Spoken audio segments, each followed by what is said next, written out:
The Ethiopian government has put an end to freedom flights. The Phalashas are trapped. Nevertheless, many attempt to escape. I knew that if they caught me, they would make me suffer. They had announced a new law. Whoever attempts to escape will be killed. I was not sure what they would do to me. I thought that if they caught me, they would torture and kill me.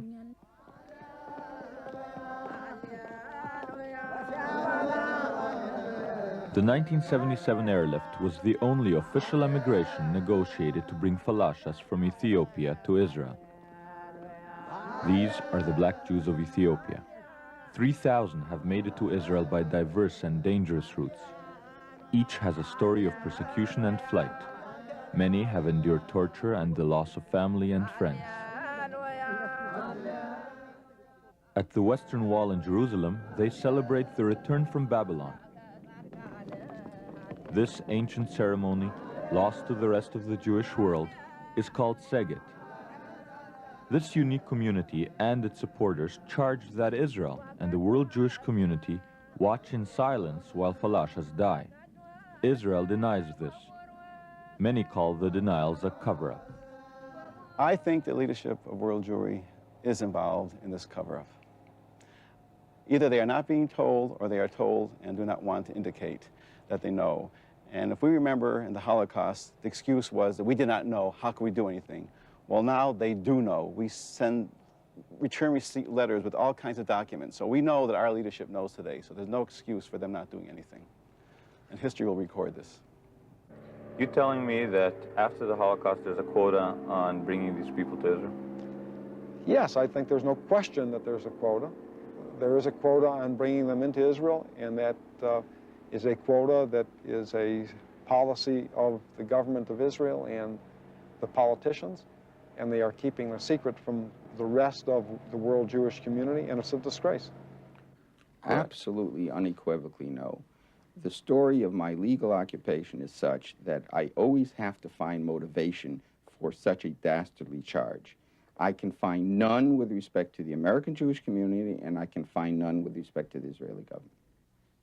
In my own visit to Ethiopia in 1965, when I went to the village of Ambober, some 30 Kohanim came to that synagogue and gave me a letter addressed to the President of Israel, begging to be lifted on the wings of eagles like their co-religionists across the Red Sea in Yemen as quickly as possible, otherwise they faced extinction. And it was signed in Isaiah's phrase, the remnants of Israel. Phalasha origins are shrouded in mystery. No one knows how Jews first got to Ethiopia. Some say that Israelites fled to Africa after the destruction of the first temple in 587 BC. Others believe that their ancestors were Egyptian or Yemenite Jews. The most popular legend recounts how, in the 10th century BC, the Ethiopian queen Sheba, ruler of the ancient kingdom of Cush, upon hearing of the wisdom of Solomon, traveled to the land of Israel. Legend has it that after seeing the queen's beauty, Solomon tricked the Black Queen into spending the night with him. The queen returned to Ethiopia, where she gave birth to Solomon's son, Menelik I. When the young prince was old enough, he traveled to Israel and was united with his father. He returned to Ethiopia to firmly establish Judaism in his mother's kingdom. Whatever their origin, Jews have lived in Ethiopia for over 2 millennia. They practice a literal, pre-Talmudic Judaism, strictly observing the laws of Deuteronomy, including circumcision, the Sabbath, holidays, and dietary laws. For over 1,000 years, they ruled most of Ethiopia, preserving their independence longer than the ancient kingdoms of Israel. Their golden age came to an end. In the 17th century, they were defeated by Christians and given a choice: to convert or forever be Phalasha, exiles. The Jews resisted. Many were killed. Others were forcibly converted. All lost their land. For centuries, they lived as tenant farmers, maligned as evil eyes, and restricted to outcast occupations such as metalworking. The isolated Phalashas believed they were the last remaining Jews on earth.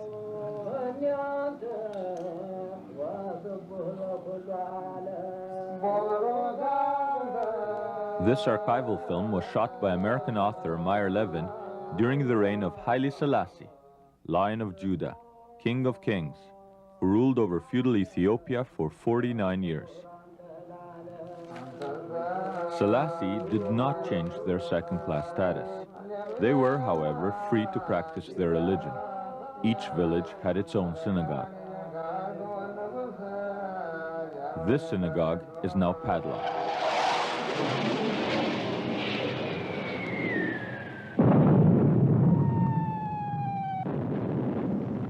September 1974. Selassie is overthrown. Tanks are stationed outside the palace. The emperor is spirited away in this blue Volkswagen. The revolution precipitated bloody conflicts all over Ethiopia and created over 1 million refugees. Secessionist movements sprang up everywhere. War erupted between Ethiopia and Somalia over disputed territory. Fighting continues to take place in Eritrea, where Arab-backed guerrillas struggle for independence. The new military junta is called the Derg, or the Committee. From 1977 to 1979, during the campaign of Red Terror, over 15,000 were killed. Jails were crammed with more than 100,000 political prisoners. The new regime was bolstered by 25,000 Cuban troops and over $3 billion in Soviet military aid. Deeply indebted, Ethiopia's new leader, Lieutenant Colonel Mengistu Haile Mariam, propelled Ethiopia into the Soviet bloc.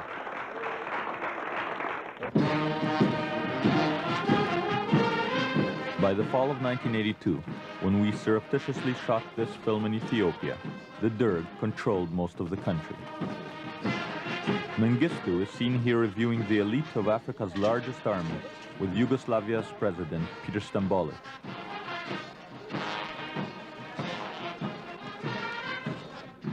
Under the watchful eye of the ever-present Soviet advisors, Mengistu is attempting to portray a new, less bloody image. Yet violence is the hallmark of his own climb to the top. 1974, the top 60 officials of the old regime executed. General Aman Andom, a potential rival, executed. 1977, General Tafari Bante, another rival, murdered.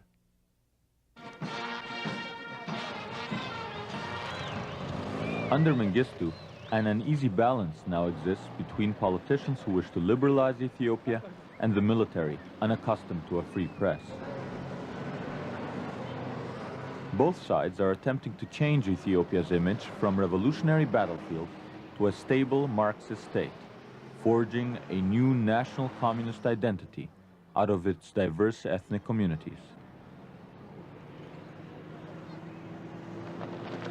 Reports tell of a systematic campaign against the Phalashas, who refuse to trade their ancient faith for the new creed. Chargé d'Affaires Tesfaye Demeki is the highest-ranking Ethiopian diplomat in Washington. Some Zionist organizations have been talking about a group of Ethiopian Jews, Phalashas, that they're being oppressed. Could you comment on that? Is there any truth to this matter? Absolutely, absolutely absurd.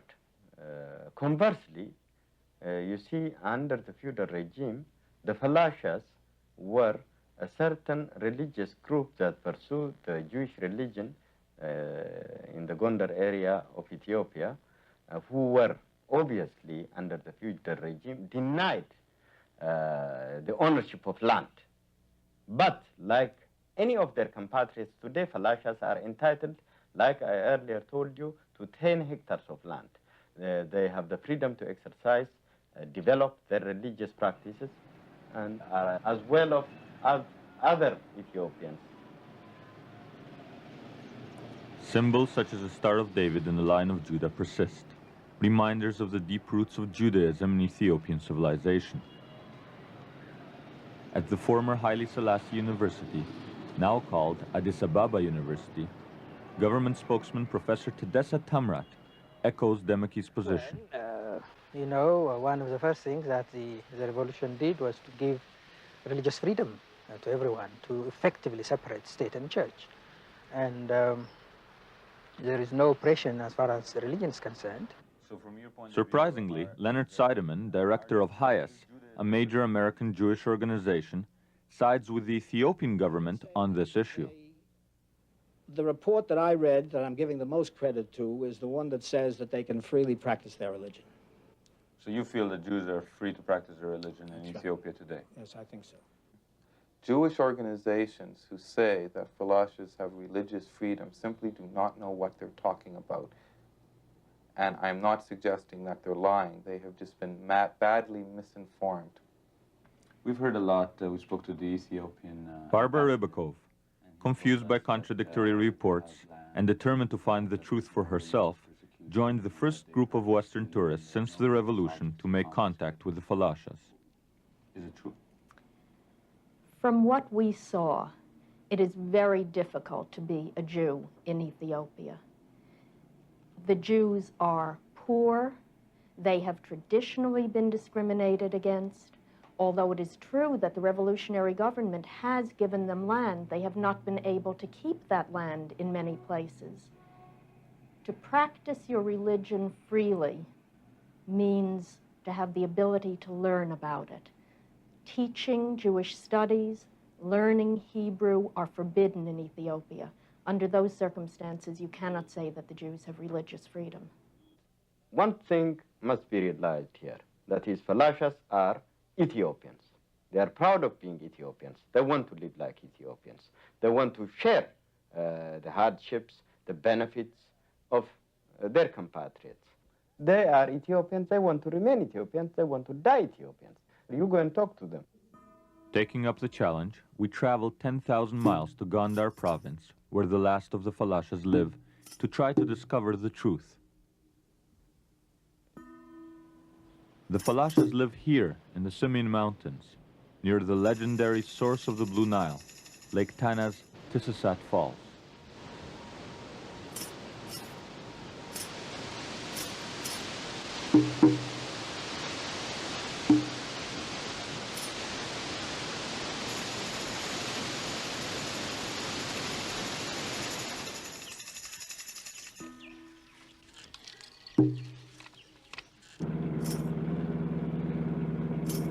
Governor Major Malaku Tefera runs Gondar like a military camp. He has padlocked synagogues, closed Hebrew schools, and imprisoned rabbis. We were warned not to make contact with the Phalashas.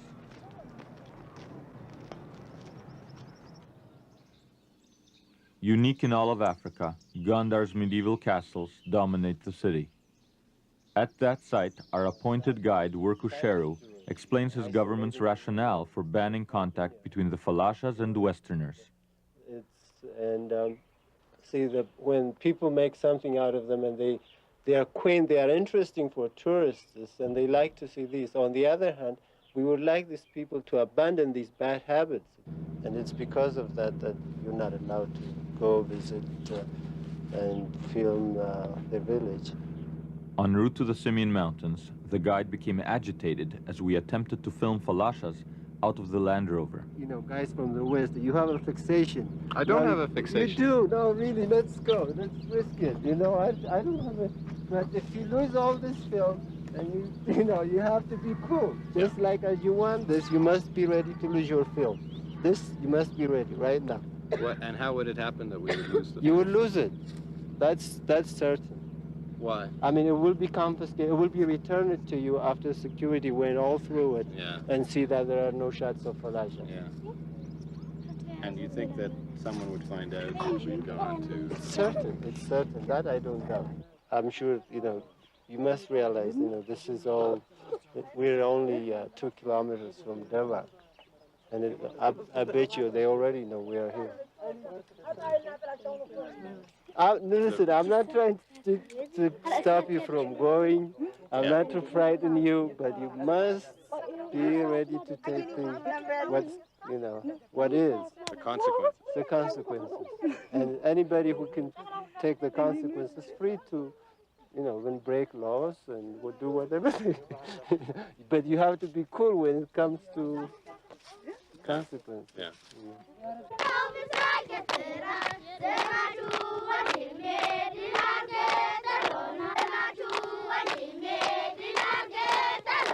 We tried a different route.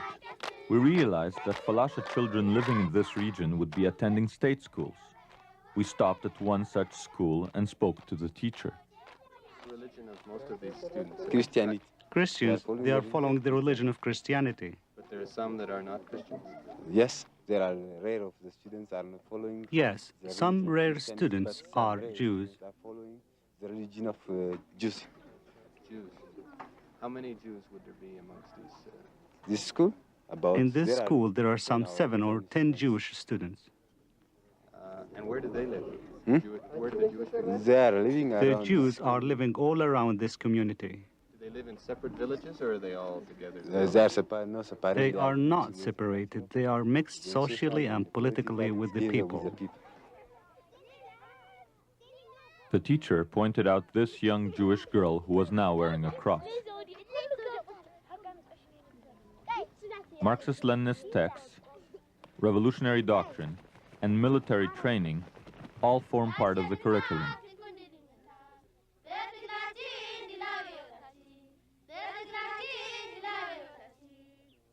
We saw some of the students over in the field there were marching. Yes, they can.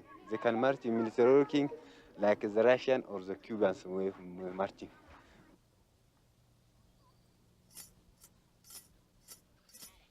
Before going to Ethiopia, we studied maps of the Semine Mountains and consulted with Falashas living in the west. As a result, we knew the location of some remote Falasha villages, unfamiliar even to the guide. Pack horses loaded with camera gear, we began a 10-hour trek toward one isolated Falasha village. We were now joined by an army officer who boasted that he had killed 8 student rebels. In the hours to come, the guide who was lured unwittingly into a Falasha village would try to get out of his predicament by intimidating the villagers and mistranslating whenever the Falashas became too controversial.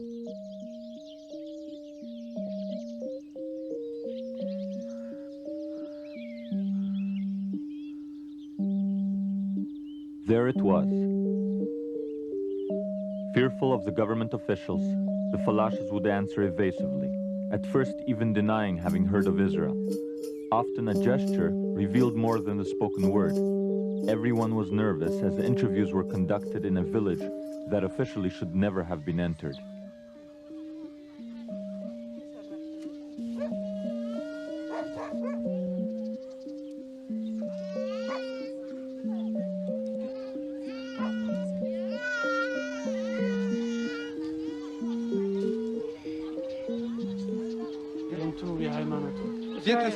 The House of Israel. Are they still able to carry on their religion here in this village? Do they carry on? Yes, around here, there are many of us. Our religion is different. There are many of us. We believe in the Torah. Here comes the rabbi. Our friend. Can he show us his Bible?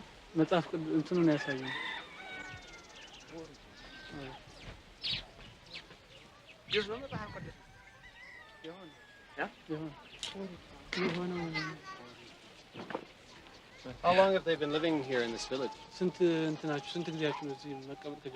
A long time. How long do you think? Our fathers' fathers died here.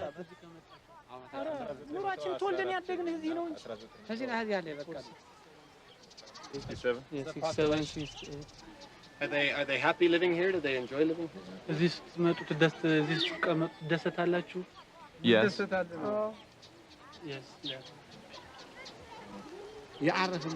After he created the world on the 7th day, God rested. Do you understand now?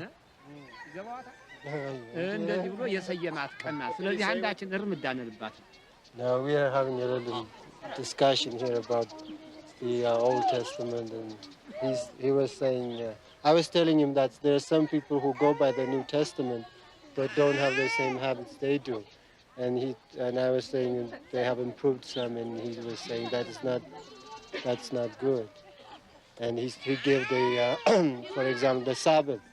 The Sabbath is a sacred commandment that it should be respected, and these people on the Sabbath do not do anything. They don't walk, they don't work. Sabbath is resting.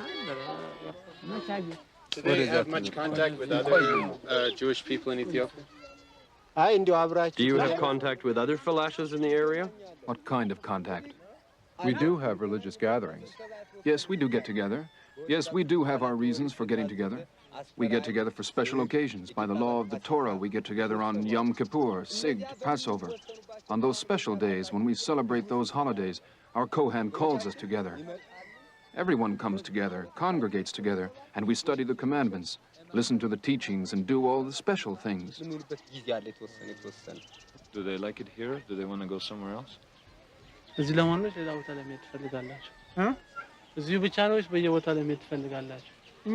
they know about Israel and all that? No, you'd ask. Do you know of a country by the name of Israel? A foreign country? No, we have no way of knowing. We were born in Ethiopia, but we've heard rumors. We don't know if this place is in the country or outside. These days, when we listen to the radio and hear about what goes on outside the country, we hear Israel mentioned. But ourselves, we were born here, inside Ethiopia.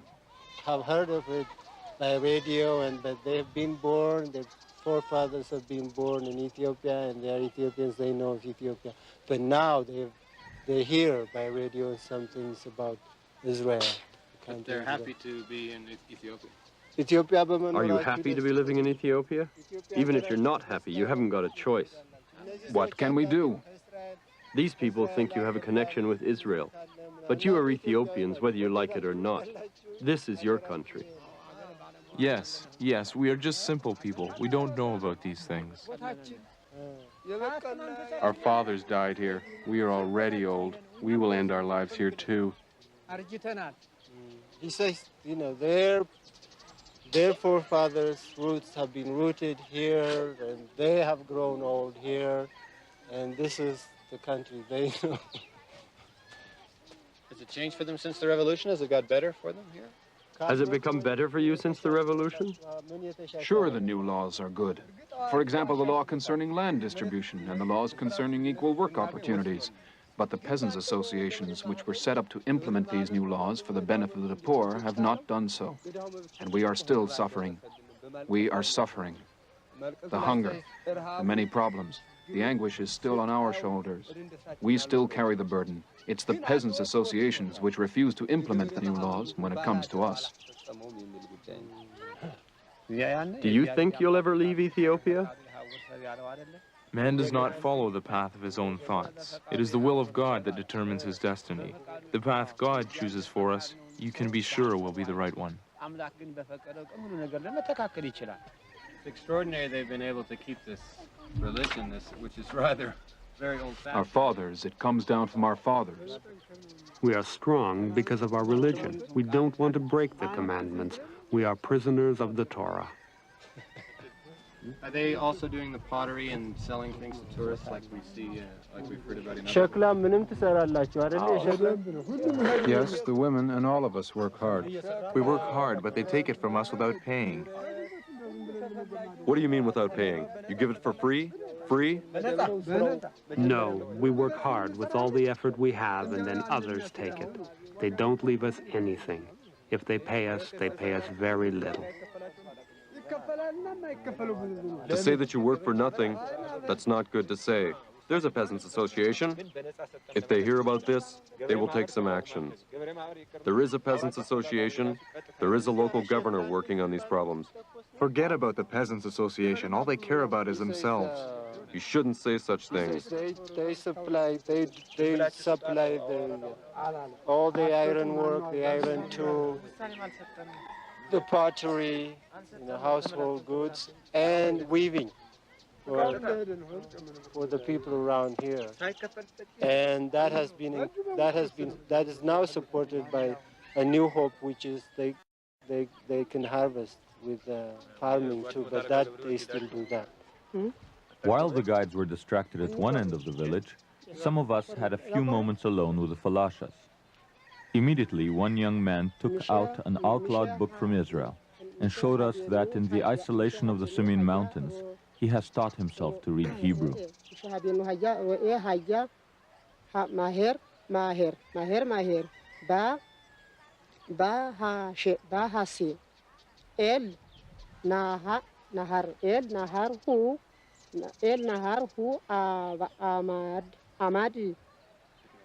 Also treasured was this Polaroid photograph of their Bible, the Torah, taken by a tourist in pre-revolutionary times. Ask him who it is, son. Mize. Mize. Were you there? Minatan.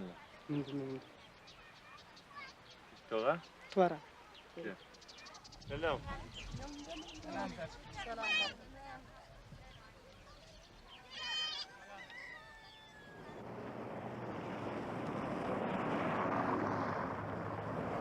Montreal, Canada. Baruch Tegeni runs a small diner here. He escaped his native village in Gondar after the revolution. Tegeni's odyssey to freedom in 1975 took him past Ethiopian patrols into the Sudan. He then fled to Chad. He walked for 2 days without water in the Sahara Desert. From Chad, he went to Cameroon and on to Nigeria, where he caught a plane to Rome and finally to Israel.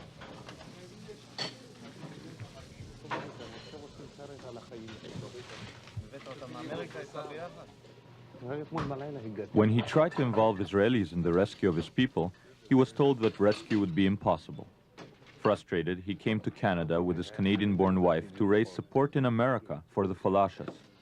With funds from the American Association for Ethiopian Jews, in 1979 he returned to Africa and smuggled 54 Phalashas to freedom, thereby proving that rescue is possible.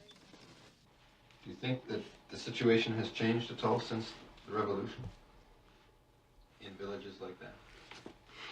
Nothing changed. It's my opinion. It's first of all when it started the revolution, so they decide to the Phalashas, they never had their own land. So this is the first time after the revolution they start to give them land. But still the people, they didn't want them to own any piece of land in that place. So it doesn't matter, probably the law exists, but the landowner, they never give a piece of land to them. And then there are few left, so they cannot protect themselves by any kind of way. So they're just like a prisoner people. Start by telling me how you first... Rejecting assimilation and believing that the Jewish community in Ethiopia faces its final crisis, thousands have fled into neighboring countries. This young Falasha woman, whose family still lives in Ethiopia, made it to freedom on her second attempt.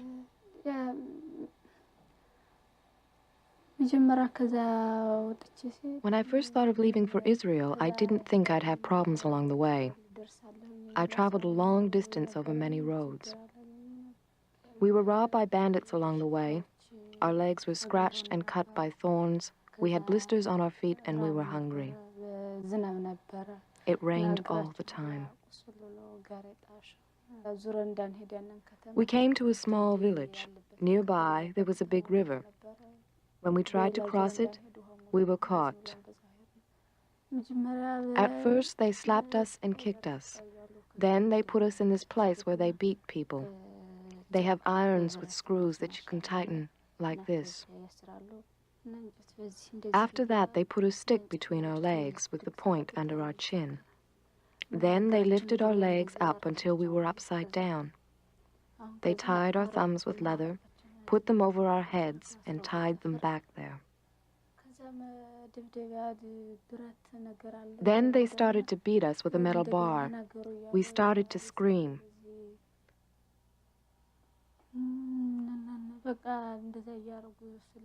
That was the way they tortured us. They scared us by telling us they were going to kill us, so we never thought we would be released. The irons were so tight the blood could not circulate. Our hands and feet became swollen and some became paralyzed.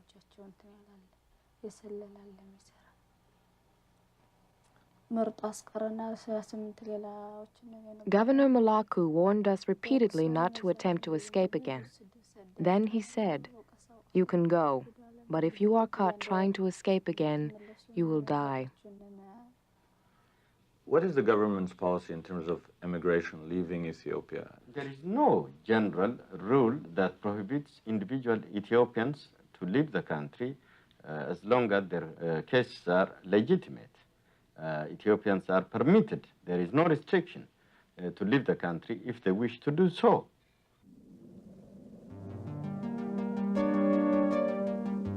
Drought periodically sweeps Ethiopia. In the 1970s, famine ravaged many of Ethiopia's provinces.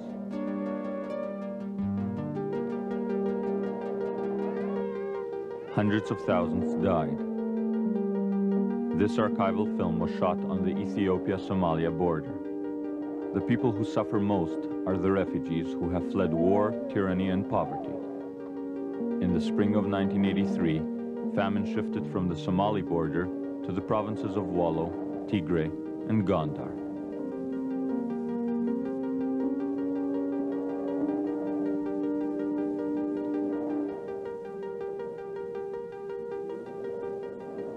In the belief that escape from Ethiopia would mean refuge in Israel, thousands of Falashas have become refugees in the Sudan. Most have not been rescued. To find out why and complete this crucial part of the inquiry, we journeyed to the Sudan. The United Nations High Commissioner for Refugees administers this camp near the Sudanese-Ethiopian border. The settlement is plagued by hunger-related diseases, dehydration, malaria, trachoma, and tuberculosis. There are 12,000 Ethiopians in this camp. 3,000 of them are Jews. When they arrive, the refugees are close to death. Many die en route. Those who make it are brought back to subsistence level by international relief agencies.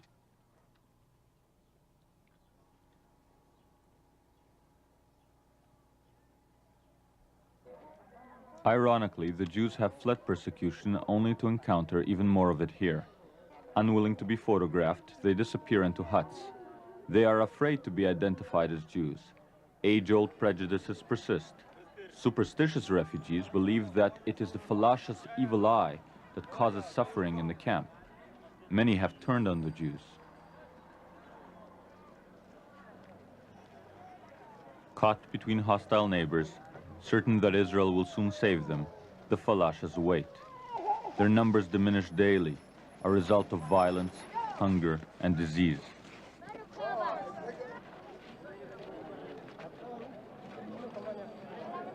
"600 children die in that refugee camp.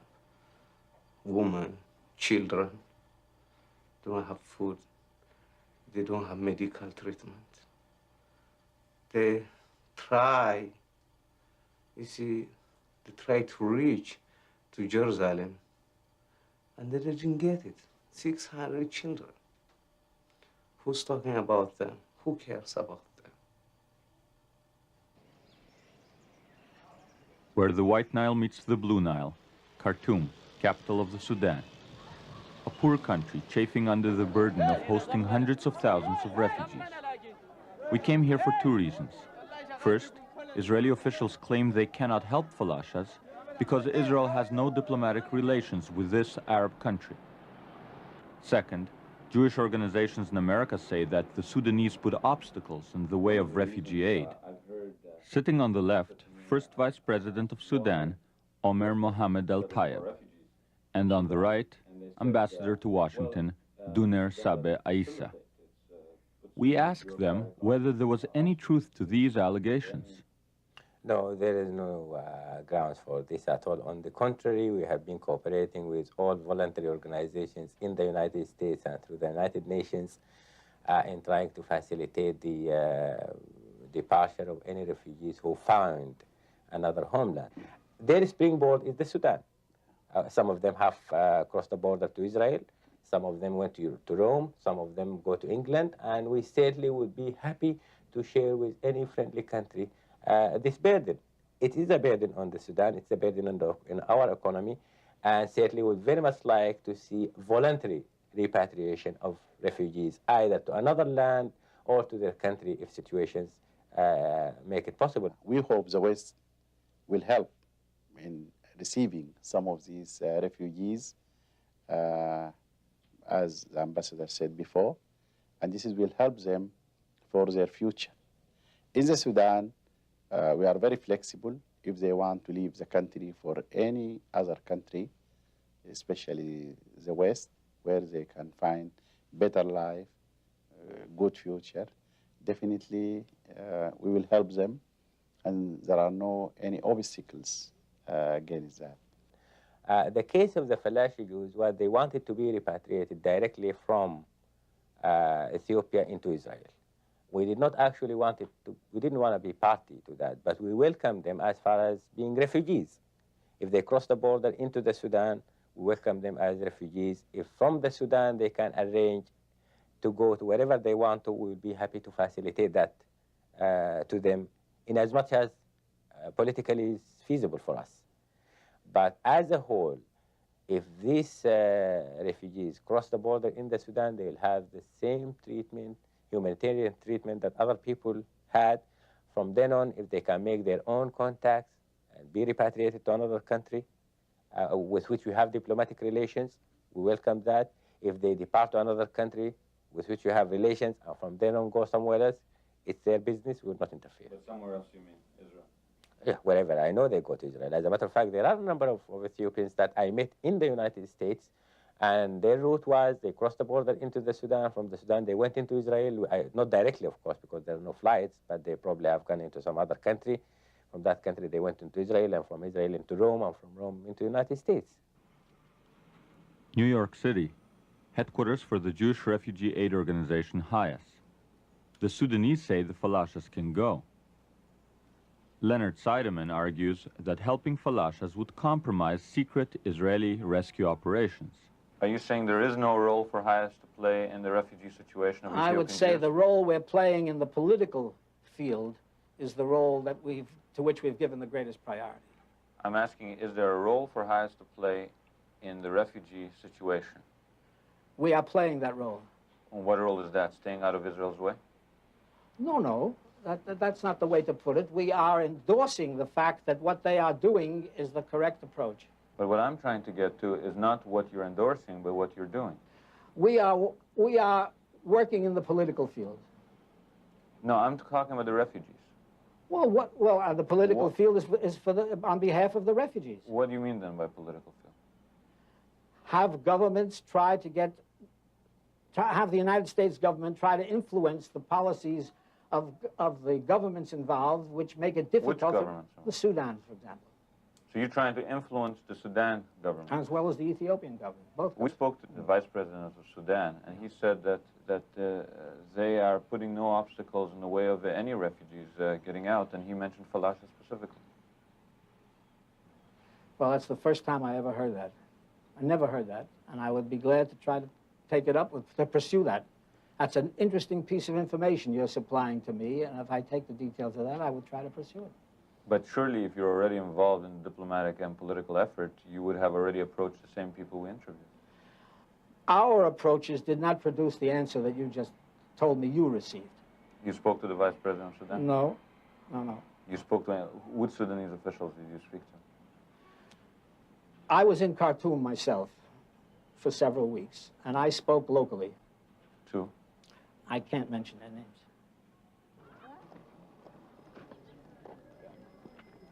The camps are open.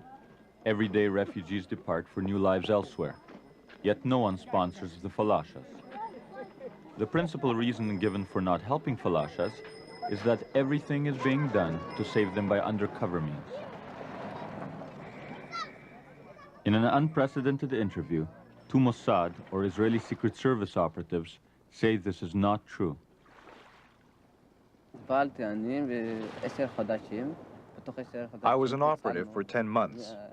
During those 10 months, we rescued 1,600 people. Yes, I worked together with him. Before that, I was also active. For how long? I was an operative approximately 5 months. I'm told that everything possible is being done. Do you believe this? How can we believe it? Why? There are only a few people there. Do you understand? Because there are only a few people, they have to share the work. So 2 or 3 people do work hard. But if there were more people working on this, it would be possible to take those people out.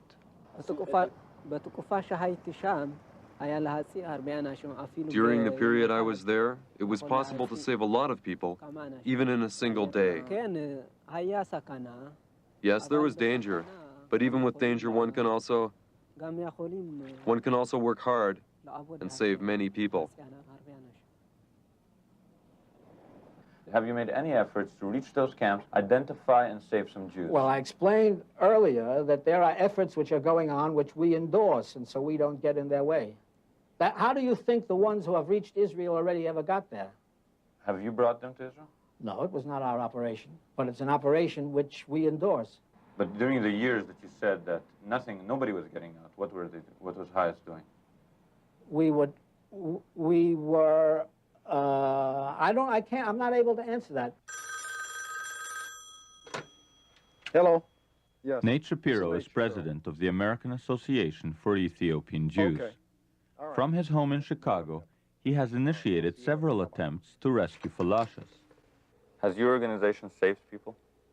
We have been responsible for bringing close to 150 people out in one way or another to freedom.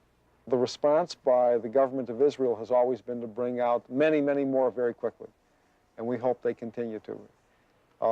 At which point the American Jewish community says, well, you brought out 10, they brought out 100, you brought out 50, that brought out 500. But of course that isn't the issue. The issue is that we're a ragtag group of amateurs who shouldn't be able to bring out anybody if it's as difficult as they say.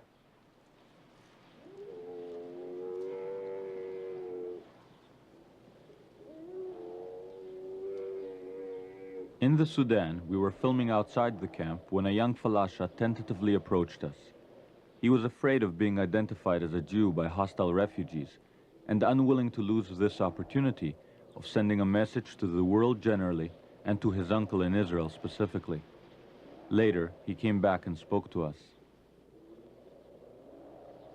Does he think he'll ever go back to Ethiopia?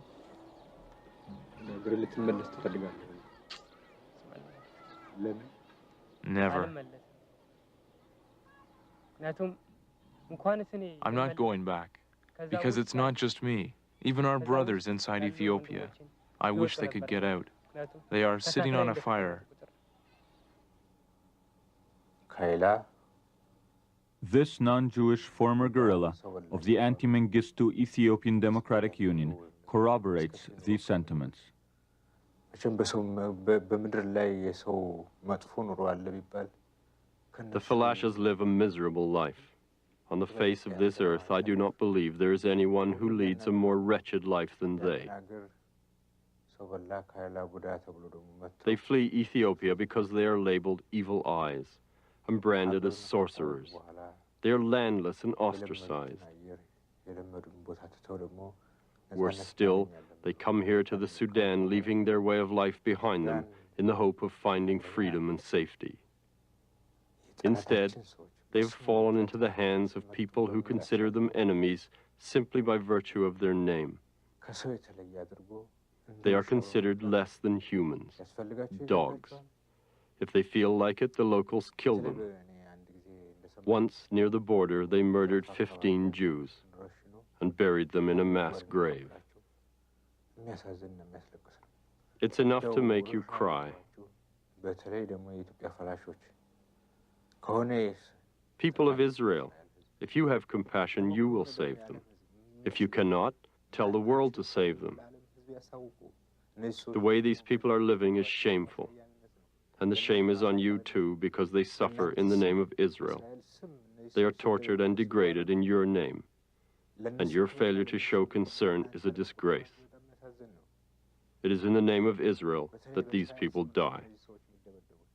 I feel ashamed for you.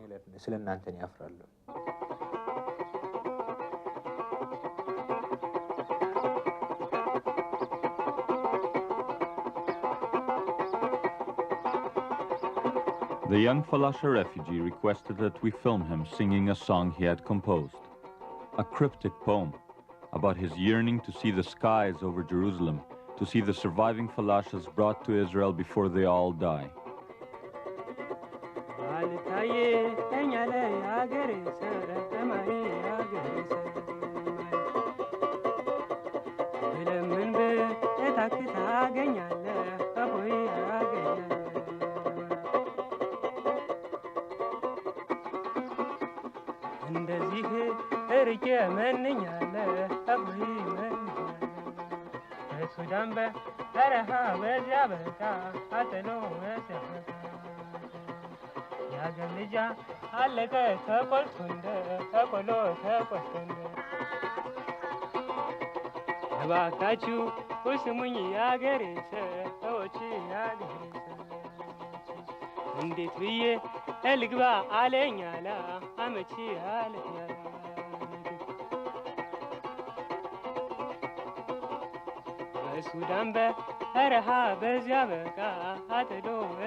We located Babu Yaakov, uncle of the young Falasha refugee, outside Jerusalem, at the home of Rabbi Adani, the first Ethiopian rabbi ordained in Israel.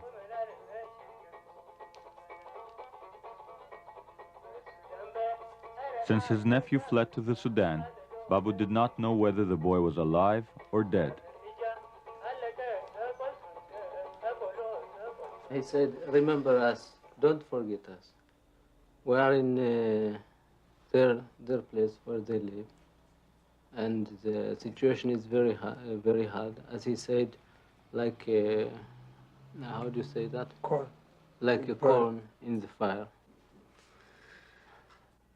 I was afraid to his family there when he escaped, because if anyone from the Jewish people escaped to another place, all his family was punished.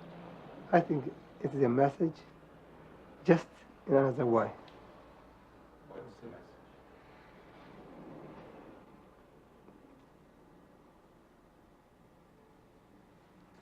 Perhaps about his situation. He just explained about his situation. And the situation of all the Jews. Yeah. What he expect for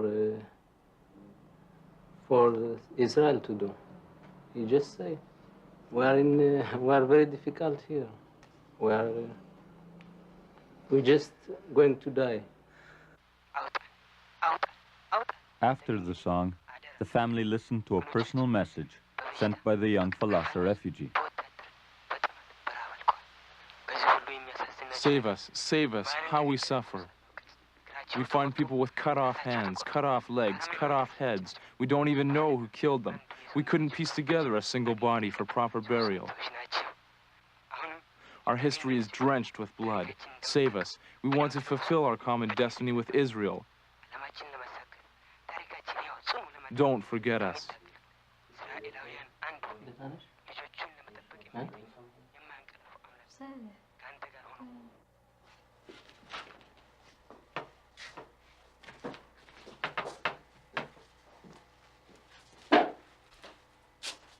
I just sometimes I couldn't understand it, why we should suffer. I mean, what we done? We are innocent people. We are not criminal. We're just a black and Jew who like to preserve, which we were keeping this religion, I don't know for how long, in Ethiopia, more than 2,000 years. Just that we try to give our life for that specific, because we felt we are not guilty. Israel's parliament, the Knesset. The Falasha controversy is growing. We tried to get specific answers. Why were negotiations with Ethiopia impossible? Why have international relief agencies not been asked to save Falasha refugees? Why do Mossad operatives not receive proper logistical support? The Prime Minister and senior officials declined comment. Former Prime Minister Yitzhak Rabin, seen on the left, defends past and present policies. Well, I believe that all Israeli governments, through all the years, have tried to do their utmost to help Jews in distress in the countries where they were not allowed either to maintain free Jewish life, or there was no right to emigrate from that countries to Israel. They didn't lift a little finger. And as a matter of fact, it's my... Dr. Grenenberger is founder of the American Association for Ethiopian Jews. Somewheres that their embassy, the Israeli embassy in Ethiopia, was even forbidden by an order to allow any of them to come. Why they should be against even the American Association? They try to save some of them to take them out. They say, no, we will do it. Leave it to us. We know how to save Jewish life all over the world. It doesn't work for Falash at this point. The kind of efforts which are made are considerable, and since they include risks to the Falashans and to those who are involved, I would not say more about it.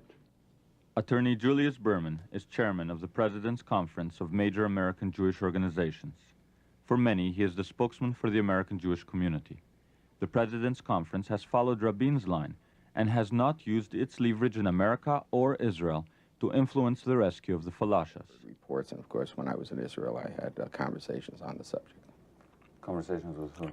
Conversations with basically Israeli officials, primarily within the Jewish agency. Have you discussed this with the Prime Minister? No. Have efforts been made to try to exert leverage on the Ethiopian government to allow the Jews more freedom inside Ethiopia? Efforts have not been made formally by the American Jewish community. I believe, in my firm opinion, that that would be useless and it would probably have a very negative effect. So it hasn't been on the President's Conference agenda? When you say the President's Conference, if you mean the President's Conference as opposed to its constituent organizations, yes, I mean that. It has not been in terms of our relationships, for example, with the American government on a day-to-day basis. The answer is yes. With respect to the Israeli government... Yes, what? Yes, we don't deal with them on a day-to-day basis with respect to the Falasha Jews. In fact, the NJCRAC, the constituent member of Julius Berman's organization mandated to handle the problem, deals with Congress on an ongoing basis. It has urged Congress not to get involved. The NJCRAC has told the American Jewish community to keep quiet about the Falashas, lest sensitive information fall into the wrong hands.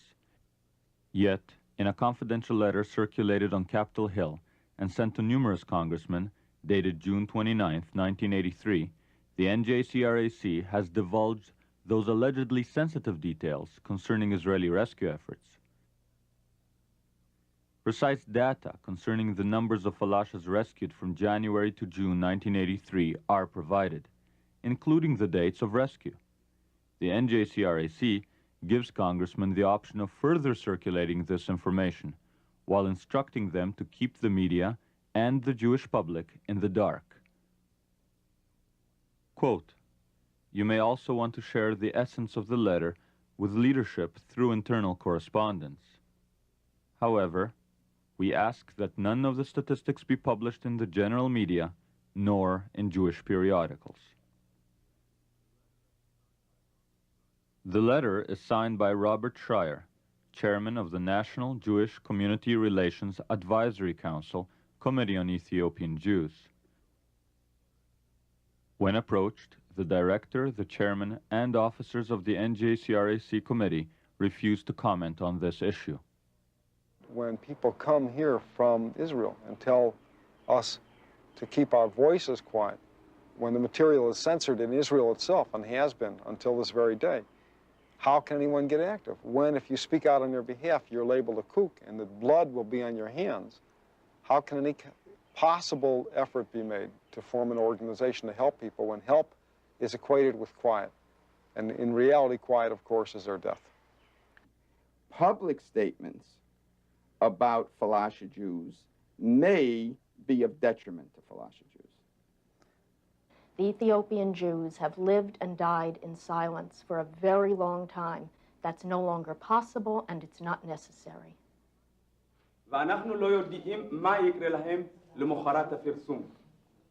Frustrated with their leadership, no longer willing to believe that silence is the best way to help Ethiopian Jews, in Jerusalem, pro-Falasha activists decide to go public. They reject member of Knesset Shlomo Hillal's arguments that publicity may endanger undercover efforts and provoke Ethiopia and the Sudan to harm Falashas.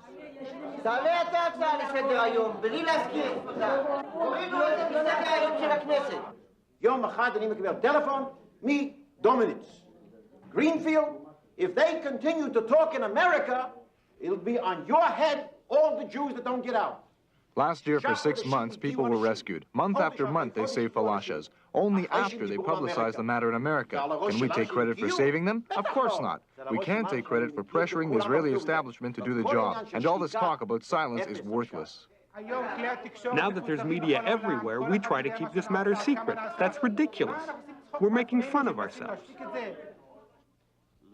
Why haven't they used this one Falasha for their rescue efforts? Don't talk about that. No more secrets. They didn't use this one Falasha who had the expertise, who could have saved many, because he went to America sponsored by the American Association and publicized to Americans the plight of Ethiopian Jews in Sudan and in Ethiopia. Because he went to the public, they didn't utilize him for the rescue, because he's brave. He's a good worker. He's got a set of balls. What's going on here? The road of silence leads to the Falasha's death. That's clear. Maybe we should try a different road. You don't know what you're talking about. I'm very sorry, but you just don't know what you're talking about. We discussed this at the Knesset. What are you going to go public on? Journalists are not idiots. Will you give away details of rescue efforts? What does going public mean? During the Holocaust, they also shut people up. You're safe here, endangering rescue efforts there. I don't accept that. No one was rescued for 6 months, not a single one brought to Israel. But I'm certain that just as happened a year ago and 2 years ago, when there'll be some meeting in Israel, some big meeting of important people, some Falashas will be rescued. You can be certain of that. The Jewish Agency will save a token group to show they're doing something. Why? It's good publicity. They know how to do it. They say that if we publicize the matter and if people die, it'll be our fault. But when we keep silent and Falashas die, do they take responsibility for that? I'm an Israeli who's done everything for this country. When I asked for help, they sent me to the Red Cross. I'm left speechless. Before we had contact with Western Jews, our numbers were many. We were strong and had a fighting spirit. It is only after we had contact with the government of Israel, after we pinned our hopes on the people of Israel, that we became weak.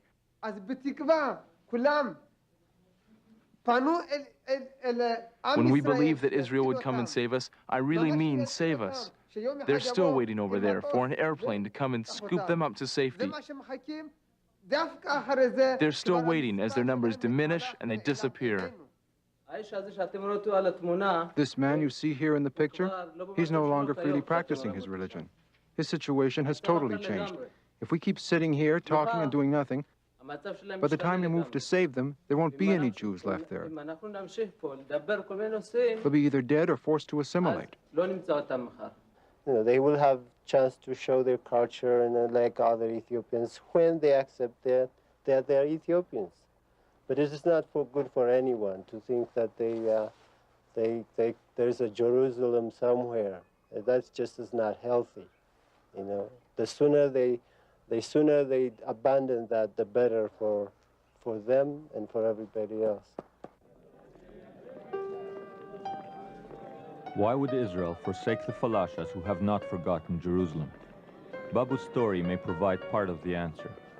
From the 16th century, important rabbis have ruled that Falashas are Jews. Babu arrived here in 1970, 4 years before Israel's chief rabbis reaffirmed that ruling. To qualify for automatic citizenship, a privilege extended to all Jews, Babu had to convert. Why did they not recognize that you're a Jew? I don't know. Still, I don't know why. They said we are not keep all the Torah as they want to keep it. They said we are living Goys a long time, so we are not exactly perfect Jews. How did it make you feel? I was shocked in that time. I every time believed there when I was in Ethiopia. I didn't think about this. I think that I am a Jew because in Ethiopia, all the Christians say you are Jew. You have a lot of names, bad names for the Jews in Ethiopia. So when I arrived here, I get that name also here. It shocks me. We try to say that we are Jews. We want to live in Israel. We just dream about Israel a long time ago. Since in my life, I dream about Israel. So they said, no, if you want, you can go to your country again. If you want to be here, you have to have a conversion. I have no choice. I do not want to go back to Ethiopia. So they pressed me to do it. So you converted to Judaism? Yeah. But you're already a Jew. I'm already a Jew. Israel was created in order to be a homeland for Jews. And we all say if Israel existed 40 years ago, there'd be 6 million more Jews alive today. Well, Israel exists today, and there are 20,000 Jews who are striving to be in Israel. And if efforts were made, I feel they could all have been in Israel years ago. Why didn't they want them? Maybe it's because they were poor, because they were universally poor. And maybe it's because they were illiterate, and 90% of them were illiterate, and they couldn't even read or write in their own native dialects. Maybe it's also because they were black. I take issue with people who think it's racist. First of all, the people in Israel delight in seeing Ethiopian Jews. They're proud of it. But you see elements in the National Religious Party, and it's no secret. You can research some of the Orthodox Jewish statements on this subject, really don't believe these people are Jews. And because some people in the religious hierarchy in Israel don't accept them as Jews, others go along with it. And because the National Religious Party, the Mafdal, is an important part of the coalition government, the Prime Minister is forced to make this concession.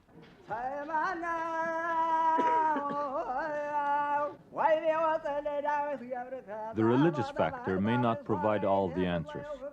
The Orthodox community in Israel claims not to be opposed to the immigration of Falashas.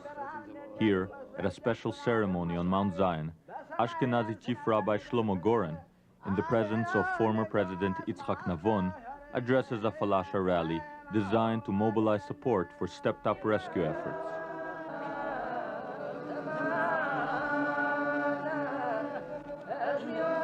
All the Ethiopian Jews present here have left family members behind in Ethiopia or in refugee camps in the Sudan.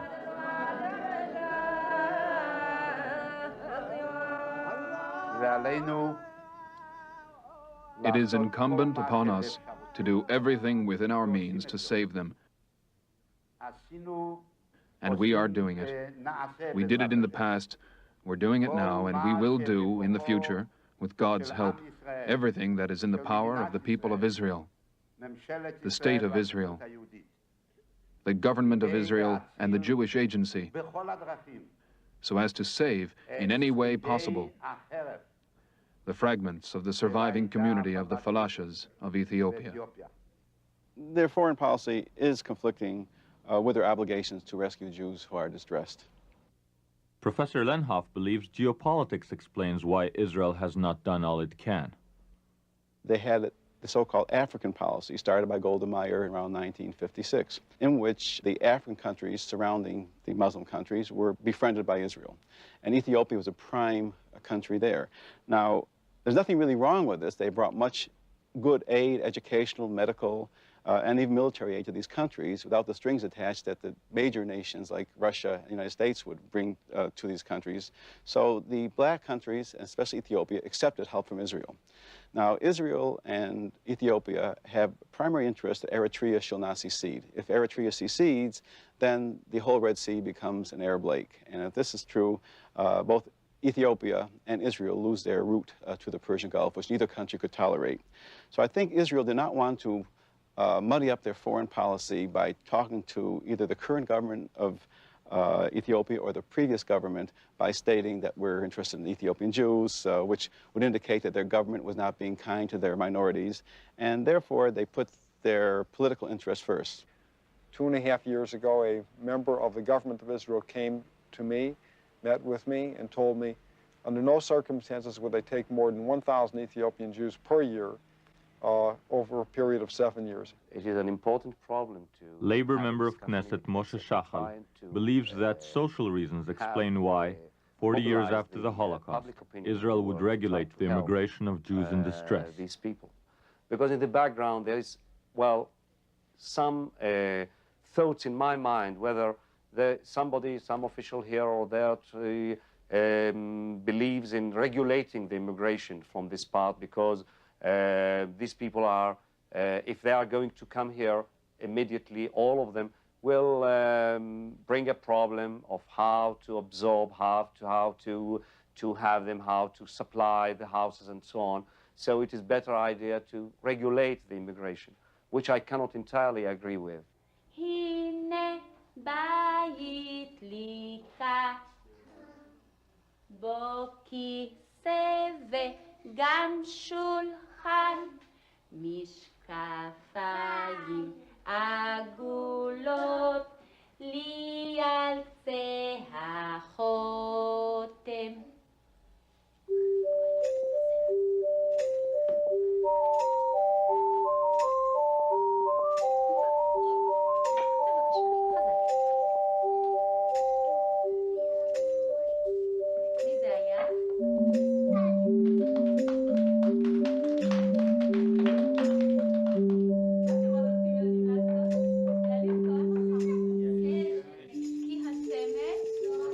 Though Shachal suspects that problems of absorption may be slowing down the rescue, in January 1982, the Department of Immigration and Absorption, in a confidential internal report, admitted that absorption of Phalashas had been remarkably successful.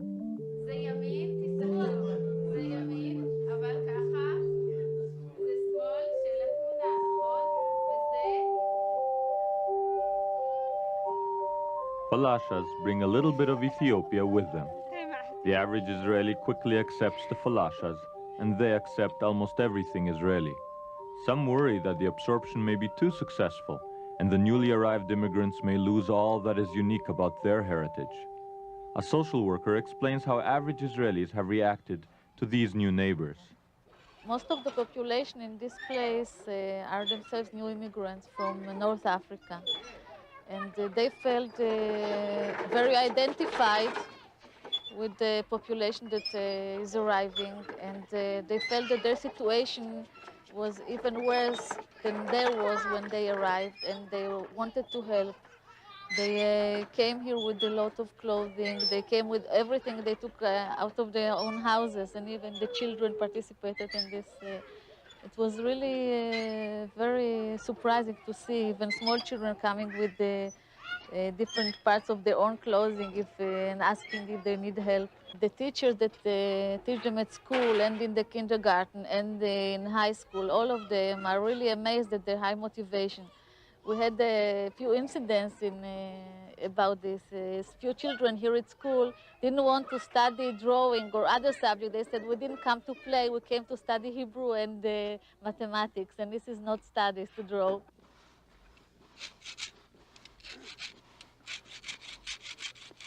For over 2,000 years, the Falashas have faithfully preserved a form of Judaism and a way of life that has been virtually untouched by change. Their numbers have diminished from an estimated 500,000 to fewer than 28,000 today. Now, revolution and ideology, geopolitics and prejudice have caught up with them. They have been catapulted into the 20th century. Babu is an electrician in Israel's aircraft industry. He believes that there is a place for his people in the 20th century. He wonders, however, whether they will get the chance to find that place. Why do you think the government here isn't doing more about it? I don't know. I don't know why. I think because we are black, or they think that we will not do for Israel nothing, but that is wrong thing. I think we'll do a lot of things for Israel. We are going to the army, we are going to school. We do everything what the people in Israel do. Perhaps it is because the black Jews in Ethiopia fit no one's stereotype. They're Jews, they're black, they're Zionist, and they're third world. All those elements together in one person does not necessarily win friends. You know what? The Palacian problem, there is two problems. They are Jewish among the black, and then they are black among the Jewish whites. That's the whole problem. They're not Jews, they're Ethiopians. There's a big difference. They just happen to believe, and that is a fascinating and the curious thing about them. They have preserved this old, quaint form of Judaism. These are human beings who want to live as Jews. It is up to all of us to see to it that this absolutely remarkable Jewish community is not made to disappear from the face of the earth. There are only 3,064 Ethiopian Jews in Israel. There's still about 20,000 left in the Horn of Africa. Every reliable indication is that if they're not taken out at the rate of at least 300 a month, very few of them will be around, identified with the Jewish people, and retaining that identity, that tenacious relationship with Judaism for the better part of 3,000 years. They'll be totally assimilated and lost. Before the onset of the Sabbath, we filmed Rabbi Adani presiding over Sabbath dinner.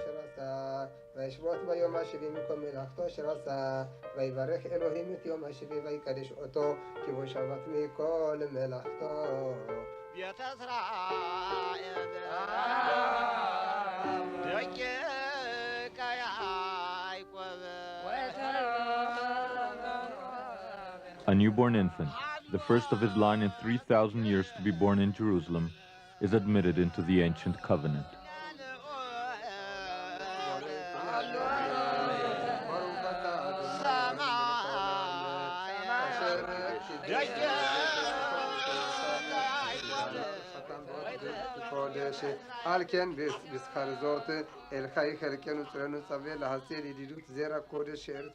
I can see someday some great sculpture will attempt to render how an ancient Jewish community disappeared. And prominent speakers will extol their ancient virtues, but they will be dead and forgotten.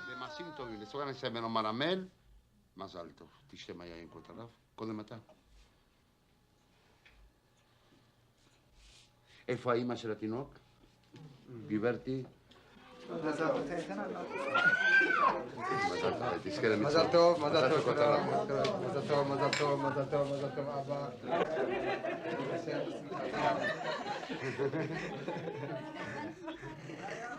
If there is a brother, when you need him, when you are suffering, you need the brother that time. That's the only things. We survive without anybody in Ethiopia, without any assistance. We thought we were the only Jews left in the whole world. But we were suffering all our life in that place. Nobody speak for us. Nobody speak up for us.